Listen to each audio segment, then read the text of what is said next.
Hi hello வணக்கம் மாணவர்களே. போன வீடியோவில் நாம் வாழ்வியலின் நட்பண்பு என்ற 4ஆம் பாடத்தில் பணிவு, நன்றி மறவாமை, நீதி, பொறுமை ஆகிய பாடங்களை பற்றி நாங்கள் தெளிவாக பார்த்தோம். இப்பொழுது சகோதரத்துவம், பஞ்சமாபாதகங்கள், அதாவது ஊனா ஊவண்ணா போன்ற பாடங்களை நாங்கள் இப்போ பார்க்க போகிறோம். வாங்க வீடியோக்குள்ளே போகலாம். முதலாவது சகோதரத்துவம் ஊனா பகுதியை பார்ப்போம்.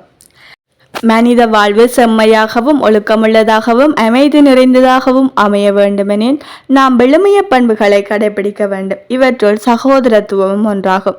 நாம் ஐக்கியமாகவும் ஒருவரையொருவர் ஏற்றத்தாழ்வின்றி மதிக்கும் போதும் அன்பினை பேணும் போதும் அங்கே சகோதரத்துவம் மிளிர்கின்றது.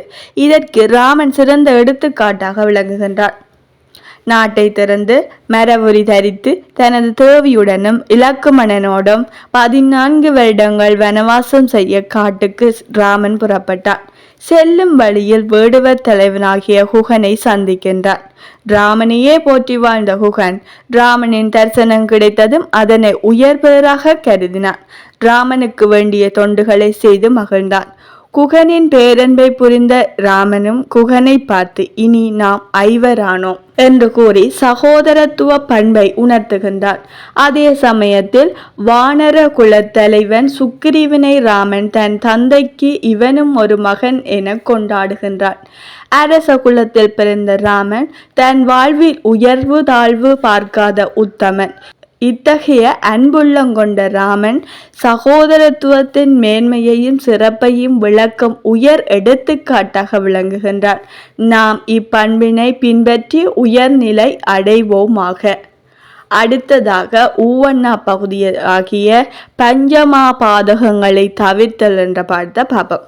சைவநெறி பஞ்சமாபாதகங்களாக கொலை, களவு, கள்ளுண்ணல், பொய், காமம் ஆகியவற்றை குறிப்பிட்டு அவற்றில் மக்கள் ஈடுபடுதல் ஆகாது என கூறுகின்றது. இவற்றை தீவினைகள் என்றும் ஒவ்வொரு சைவனும் இத்தீவினைகளை செய்வதற்கு அஞ்ச வேண்டும் என்றும் சைவநெறி கூறுகின்றது. பஞ்சமாபாதகங்களை செய்தால் பிறவிகள் தோறும் தீய பயன்களை அனுபவிக்க நேரும். நாம் செய்யும் செயல்கள் சிந்தனைகள் அனைத்தும் எங்குமுள்ள இறைவன் கண்காணிக்கின்றான். இந்த உண்மையை உணர்ந்து கடவுள் மீது பக்தி கொண்டோர் தீவினைகளை தவிர்க்கும் ஆற்றலை பெறுகின்றனர். எனவே ஒவ்வொருவரும் அறநெறி நின்று ஒழுக்க சீலர்களாக சமுதாயத்தில் வாழ்தல் மூலமே வாழ்வில் எதிர்நோக்கும் துன்பங்கள் துயரங்களை தவிர்க்க முடியும் என்பது சைவ முடிந்த முடிவாகும். எனவே பஞ்சமாபாதகங்களை தவிர்ப்போம், நல் வாழ்க்கை வாழ்வோம். இப்பொழுது வினா விடைக்குள்ள போலாம் வாங்கோ. முதலாவது கேள்வி, சகோதரத்துவம் என்னும் பண்பினை எடுத்துக்காட்டும் கதாபாத்திரத்தின் பெயரை குறிப்பிடுக. விடை ராமன். இரண்டாவது கேள்வி, பஞ்சமாபாதகங்கள் எவை?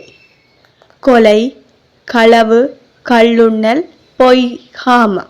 மூன்றாவது கேள்வி, பஞ்சமாபாதகங்களை செய்வதன் மூலம் ஏற்படும் தீமைகள் அவை? விடை பிறவிகள் தோறும் தீய பயன்களை அனுபவிக்க நேரும். நாம் செய்யும் செயல்கள் சிந்தனைகள் அனைத்தும் எங்குமுள்ள இறைவன் கண்காணித்து கொண்டிருக்கிறார்.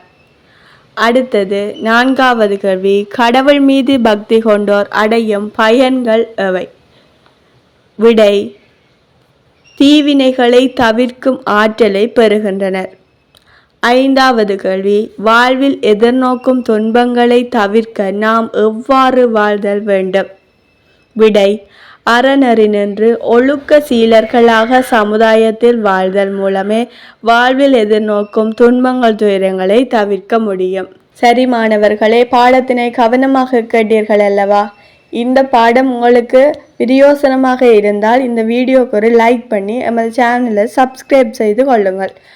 இன்னும் ஒரு பதிவினூடாக உங்களை சந்திக்கும் வரை விடைபெறுகின்றேன். நன்றி.